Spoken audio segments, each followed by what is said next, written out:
உங்களுக்கும் விஜய் சாருக்கும் மறக்க முடியாத ஒரு மொமெண்ட் லைஃப் டைம் இந்த விஷயத்த மறக்க முடியாது, நீங்க அவருக்கு பண்ணதா இருக்கலாம், அவரு உங்களுக்கு பண்ணதா இருக்கலாம்னு எதை சார் சொல்லுங்க? 2 பேரும் நினைச்சுக்கிட்டே இருக்கிறது தான் சார்.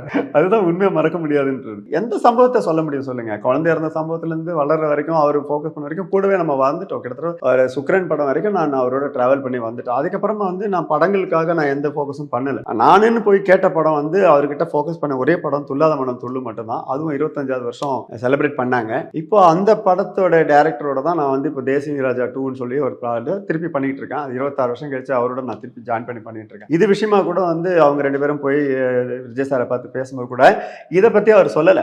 ஏன்னா அந்த டேட்ல நாங்க 29ஆம் தேதி டேட்டு, அவர் அந்த டைம் தான் இதெல்லாம் யோசிக்கிறாரு. இதுக்கான மீட்டிங்லாம் அப்பதான் போடுறாரு. அப்போ கூட அவர் அதை பத்தி இது மாதிரி சொல்லல. ஏன்னா ஃபோக்கஸிங் கரெக்டா இருக்கு. அதனால இதெல்லாமே எனக்கு ஒரு மெமரி தாங்க. அவரை பத்தி யார் பேசினாலும் உடனே அந்த சம்பவங்கள் நம்மளுக்கு நினைவுக்குள்ள வரும். எதுவும் மறக்க முடியாது அப்படின்றதுல எல்லாமே எங்களோட வாழ்ந்துகிட்டே இருக்கு.